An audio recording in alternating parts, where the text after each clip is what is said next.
Hello and welcome to another episode of Belongs to the Shadows podcast. This is the 13th episode. I'm your creepy host, Jaime Bennett.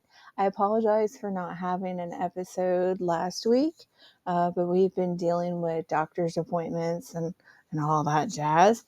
My husband recently got officially diagnosed with early onset Parkinson's.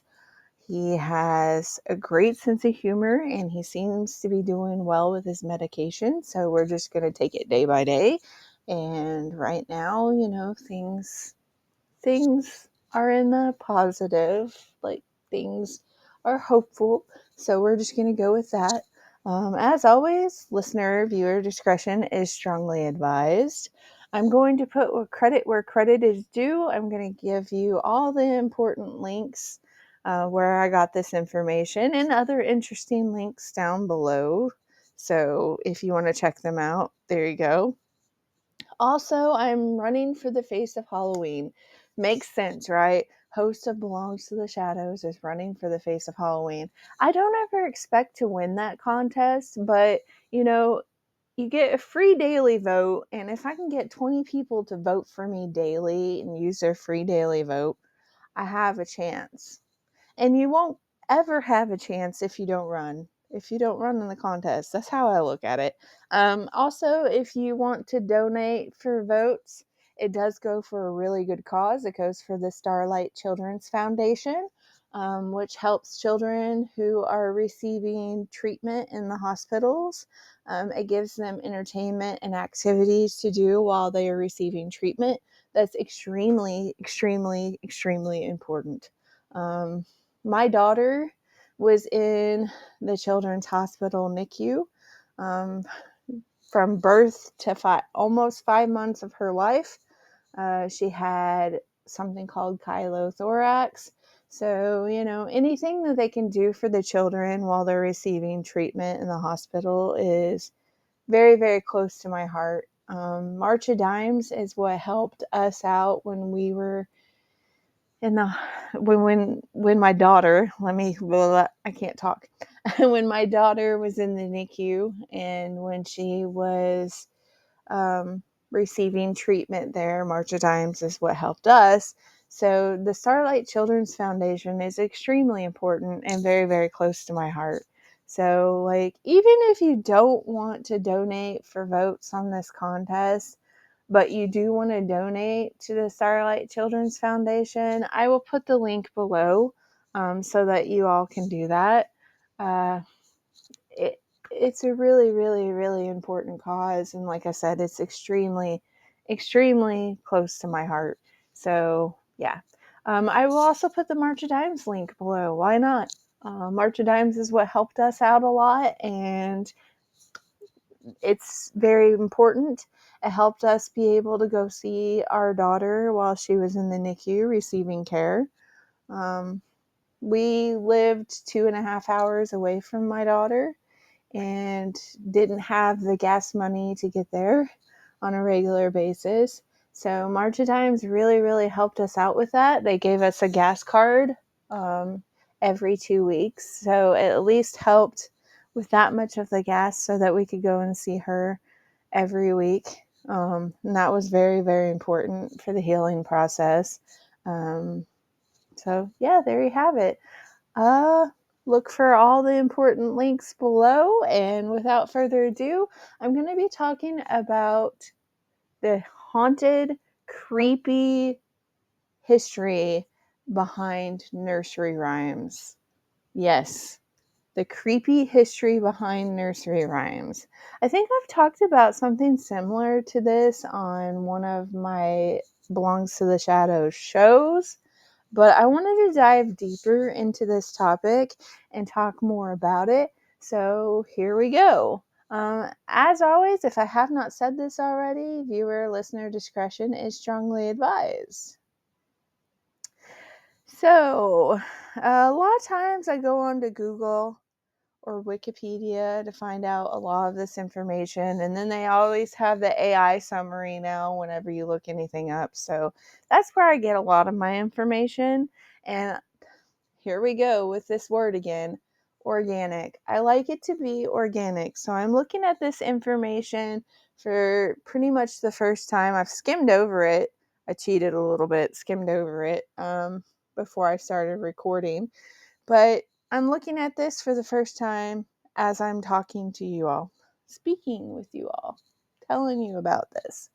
Uh, so yeah, I'm probably going to mispronounce things, and I apologize. I'm going to get a drink of my Coca-Cola, not sponsored by Coca-Cola, but here in the South we call it Coke. We don't call it soda, we call it Coke. So I could be drinking some other kind of soda.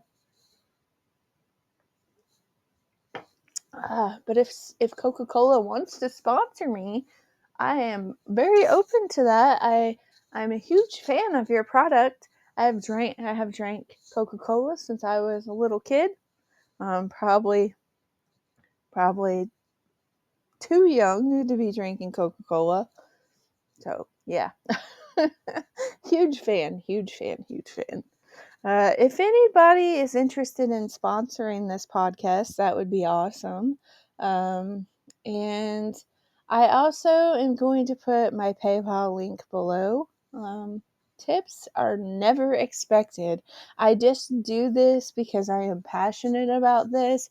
I enjoy doing these podcasts, and I hope that you all enjoy listening to them. I never expect to make money off these podcasts. That's not what they're about. But if I ever do make money off these podcasts, that would be incredible because it would help fund these podcasts. So yeah, donations help fund my equipment, help me be able to update my equipment, and help me be able to continue to do these podcasts. So, there's that. Anyhow, so to explore the eerie origins and meanings behind nursery rhymes, so we need to consider the following points. So many of the nursery rhymes originated as political satire or social commentary reflecting historical events. Some rhymes contain dark themes such as death, violence, or disease, often as a way to teach moral lessons. Ring a ring of roses, roses, for example. I think they're talking about ring around the rosy, but ring a ring o' roses, for example, it's believed to reference the Great Plague of London. The seemingly innocent London Bridge is falling down may symbolize the collapse of societal structures. Rhymes were often used to convey warnings or cautionary tales to children in a memorable way. Over time, their original meanings have been sanitized or forgotten, leading to their current playful interpretations.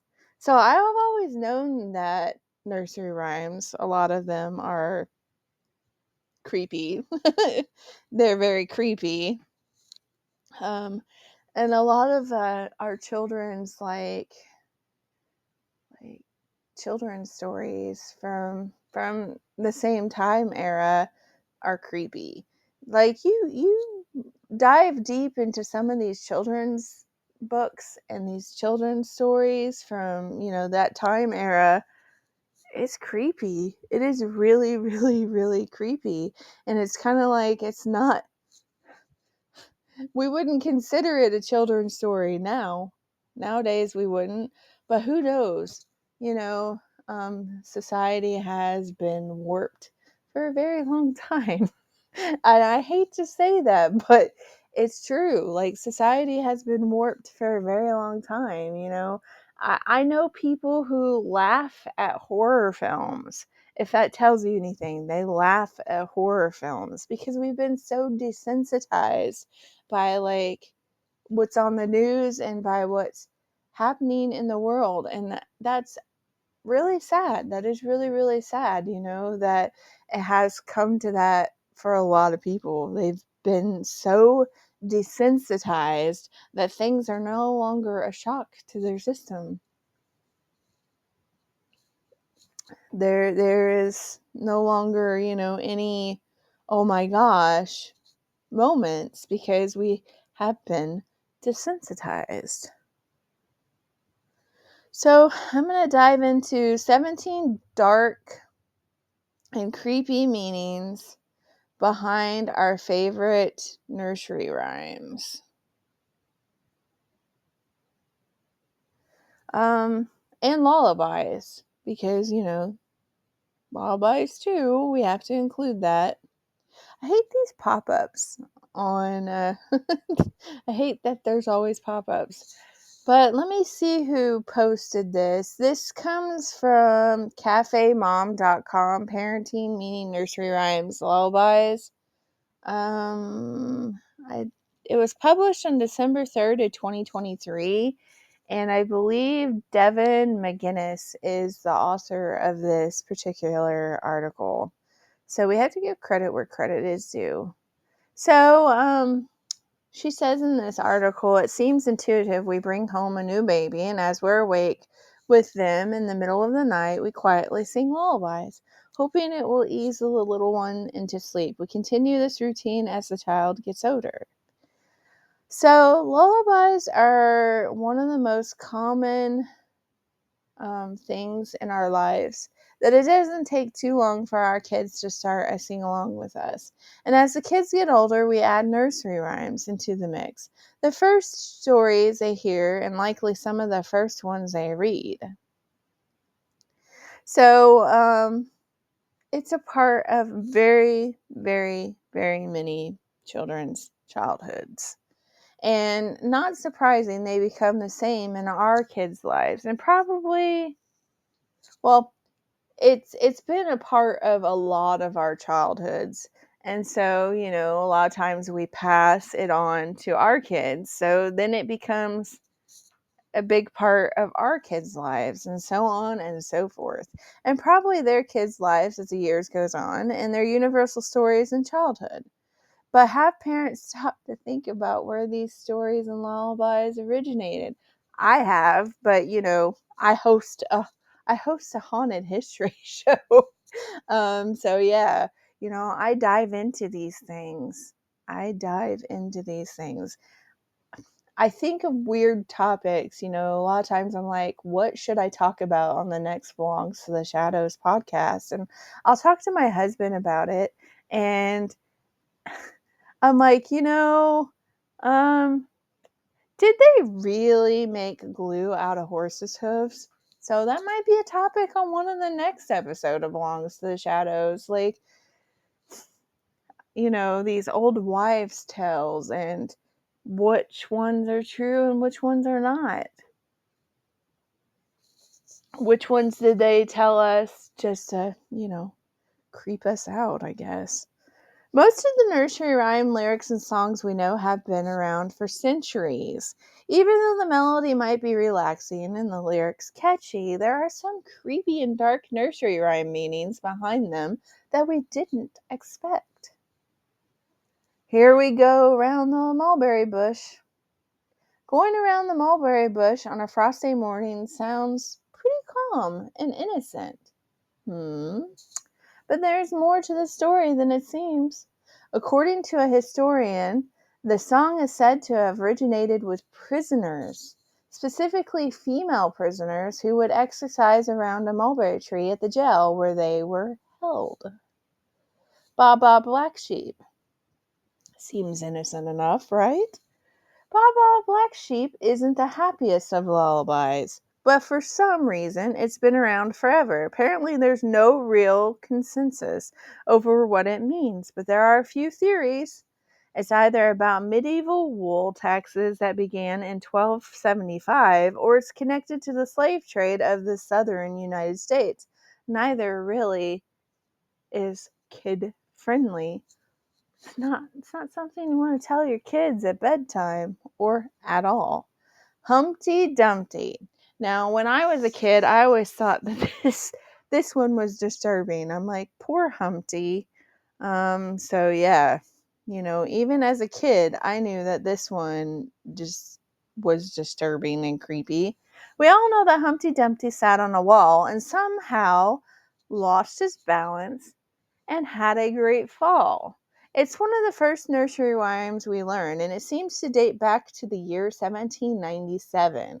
There are a few theories as to the meaning behind the rhyme or riddle, both being some war from a whole lot of years ago, such as the idea that kings fell off their horses during the battle and were cut up by swords. I just think it sounds horrible anyways. Poor Egg. He's sitting on the wall, minding his own darn business, and then all of a sudden he loses his balance because, weeble wobble, but he falls down and he falls off the wall. He falls off the wall and he's probably going to crack. And it's really sad. This old man. This old man I always felt was creepy. I did always feel that this old man was a creepy one. This old man is one of the strange rhymes that has lyrics, but also works when we make up our own words. It can be a giggle fest when kids are old enough to come up with their own lines. Unfortunately, it is believed to come from a creepy story, specifically old men who are inappropriate with young kids. It's said to be a song parents would teach to warn their kids about the old man. Yep, that's why I always thought it was creepy. Pop Goes the Weasel. The rhyme title is catchy, and if we took it at face value, it appears to be about the actual animal, a weasel, talking about how it pops its head in and out of the ground. But that's not what it really points to. Apparently, it's a song or rhyme used to commemorate and honor England's poverty. Rockabye Baby. Okay, so this one always got to me too. Rockabye Baby, when the cradle rocks, the bow will break. Yeah. Listening to the lyrics, it's not hard to pinpoint that the song is really creepy. The baby's cradle falls off of a tree, and the baby falls out. It's not hard to figure out that although a pretty melody often accompanies it, the song is not much darker. There are a lot of theories about its meaning, everything from famous royals worried about the heir to the throne to a story about a couple who let their baby sleep in a hollowed out tree. Eeny, meeny, miny, moe. Catch a tiger by its toe. The song doesn't even have a consensus on how to spell moe, or is it mo, so M-O or M-O-E. So it's no surprise people assign different meanings to the lyrics, but several theories point to dark and creepy meaning, with some saying that the word tiger is a relatively new word swapped out for one that has been and still is an incredibly racist word. Rub-a-dub-dub.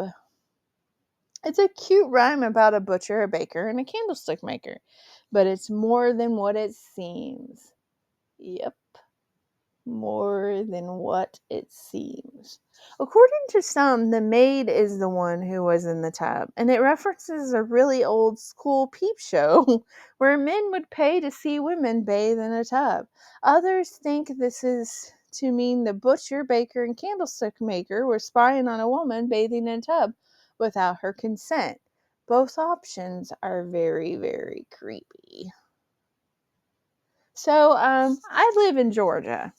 I'll just throw that out there. And we have a place in Georgia called Lookout Mountain. And there is a really, really neat place there. Why can I not think of it? Can't think of what it's called. They have like a little nursery rhyme thing going on inside of like a cave. But let me look it up real quick. I haven't been there. I haven't been there in a while, and I want to make sure of what the name is. They used to have like these kind of like walk-through plays where they would have like Captain Hook and different characters.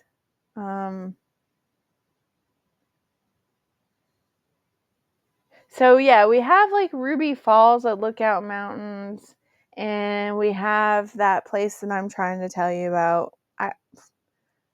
Rock City? Yes, Rock City. I'm so glad that I thought of it. Oh my goodness.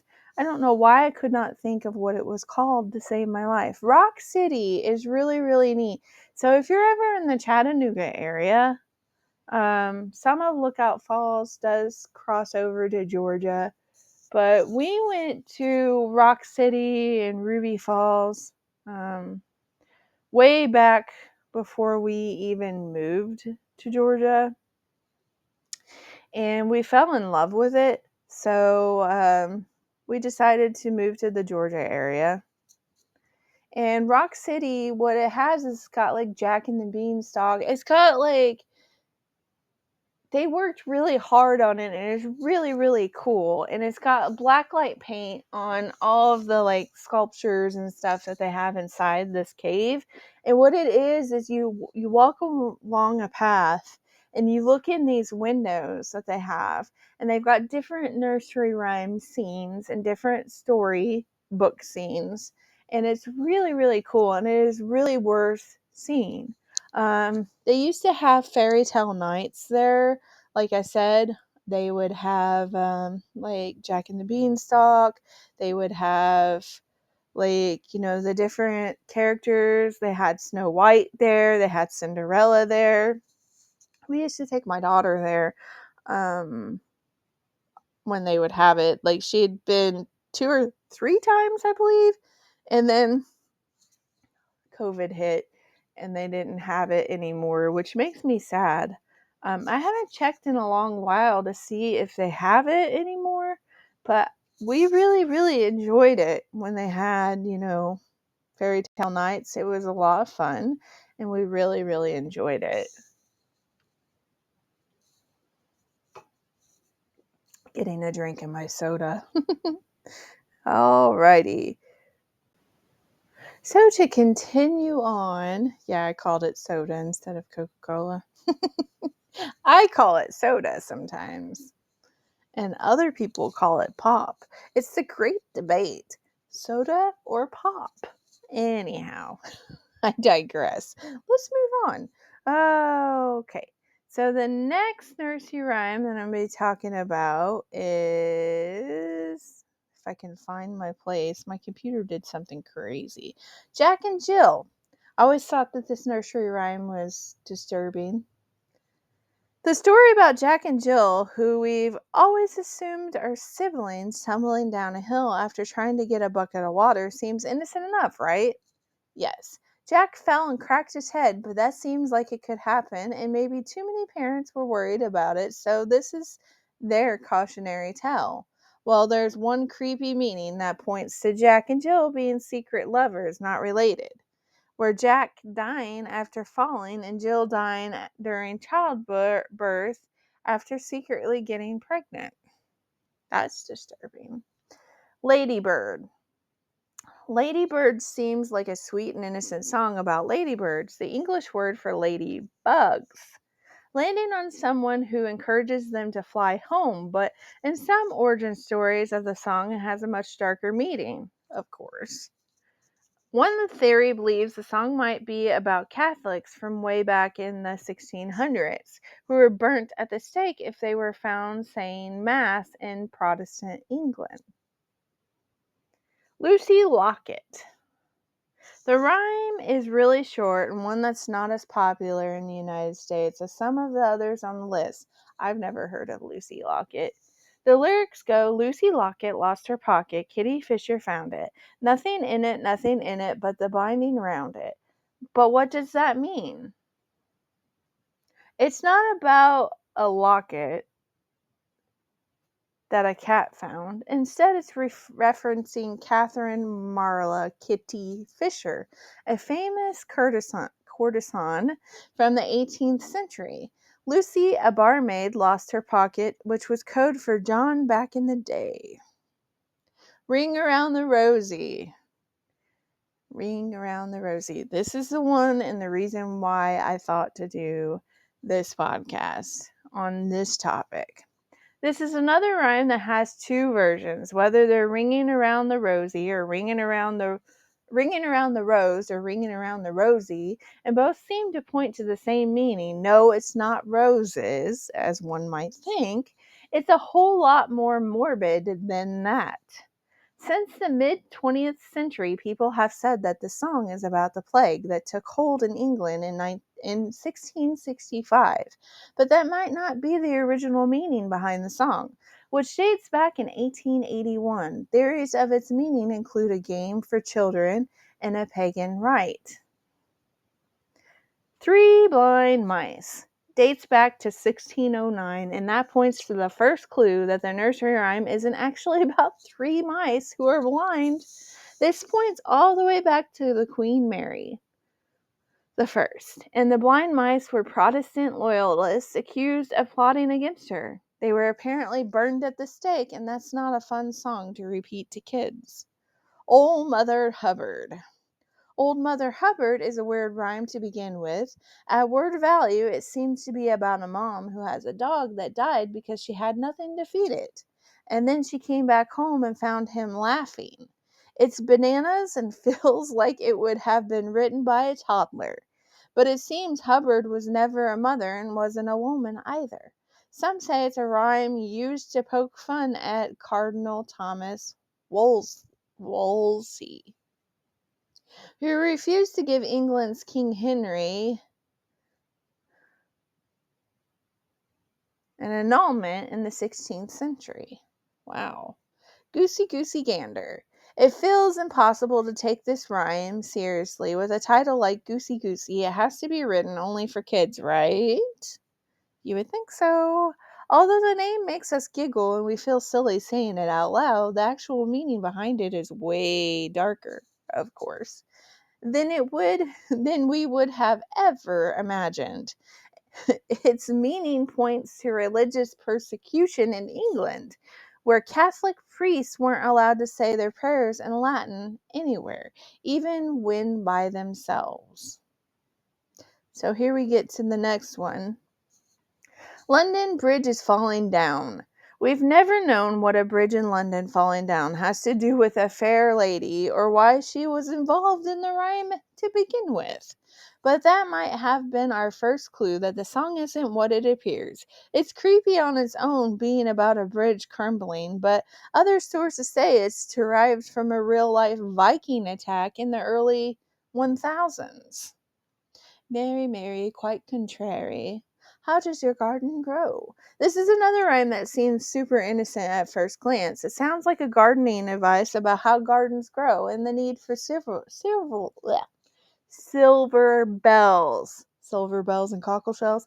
Somehow in that process, however, it's way darker, specifically about murder. Queen Mary the First of England, who also has the nickname of Bloody Mary, is the meaning behind the song, and cockle shells and silver bells are torture devices. Yikes. All right, that was that article. So, what did we learn here today, kids? I'm just kidding. Creepy, creepy, creepy, creepy, creepy. I knew that nursery rhymes had a creepy history behind them, but I wasn't sure how creepy that history was. I knew that Ring Around the Rosie. I knew that it was about the plague. So I'm not going to go into some of these other pages. I have looked up an article by the BBC, and then I have also looked up a few other articles. I'm just going to share links to them, and you all can check that out on your own time. But yeah, it's crazy, what we have grown up listening to and the actual meaning behind some of these nursery rhymes that we have grown up with. And that's just, it's crazy. It is crazy. Anytime I hear about Mary, Mary, quite contrary, how does your garden grow, with silver bells and cockle shells and pretty little maids in a row, I think about The Secret Garden, because one of my favorite versions of The Secret Garden, like the movie, they sing that to her in The Secret Garden. And so anytime that nursery rhyme comes up, or anytime that rhyme comes up, I am always thinking about The Secret Garden. But I might dive into, like, I'm not sure what I'm going to talk about next time. I have no clue. I never really have a clue what I'm going to talk about. You all really seem to enjoy when I talk about cryptids. So I may talk about more cryptids in the future. I really do want to go to the Bigfoot Museum that we have around here. I think that would be really interesting, and that would be an interesting episode for Belongs to the Shadows, the show. Filming on location. I would love to do an interview with the people who take care of that museum. I need to ask them if I can do that. And then I would definitely advertise for them. I know that my channel is not very big. I don't have very many subscribers, but what subscribers I do have, and the people who actually do listen to me blabber on and on and on, I really do appreciate you all. So if you like this podcast, which I hope you do, please hit the like and subscribe button below. Smash that button. It would really show support, and I would really, really appreciate it. Yeah, I'm a small channel, but I'm just chugging away, and maybe one of these days, I'll have more subscribers and a lot more people who listen and watch this channel. I do put a lot of effort and a lot of heart into this podcast, but into my shows. I had the Warrior Within show, which was a sensitive topic show. I don't know if I'm going to be bringing that one back anytime soon, because it takes a lot out of me. It's an important show, and those topics do need to be brought to the forefront. But I'm going through something right now. I have medical issues myself that I'm going through, but I'm also trying to keep it together for my husband and my family, because of what he's going through right now. So talking about sensitive topics, it takes a lot out of me anyways, but it would definitely take a lot out of me right now at this particular point in time. I'm hoping to bring the Warrior Within back eventually. But you can see some of those old episodes of The Warrior Within on Cosmos Creative Television YouTube page. I will link that below, because that's where I started with my shows, was Cosmos Creative Television. But then I wanted to grow my own channel. I wanted to grow Star Raven Studios, because I do have a bachelor's degree in mass communications, and broadcasting is my thing. I used to be a radio DJ, so I really miss it, and I really wanted to grow my channel. We also have Star Raven Studios broadcasting group, or Star Raven Studios group on, I'm not sure, not sure what I titled it, because I have several Star Raven Studios. I have the YouTube channel, and then I have the Facebook group. But there is Star Raven Studios Facebook group, and what that is about is music. People share their music on there, and we have a lot of talented musicians who share their music on there, and I really, really appreciate all of them. They're extremely talented, and so if you love music, please check out that group. Please join the group, help grow the group. We have 260 people in there currently, and hopefully we can keep growing as a creative community. You don't have to play music or be creative to join the community. You can just, listen to the musicians and enjoy artwork. I sometimes share my artwork on there. I used to be a musician. I haven't played music in a long time. I'm hoping to get back into it. Because once you Once you quit playing, you lose it. So I am very, very rusty and I really need to get back into it. So hopefully I can do that at some point. And yeah, hopefully you all enjoyed this episode. Hopefully I have not bored you half to death with rambling, because I have the tendency to do that. I ramble a lot. But until next time, stay creepy.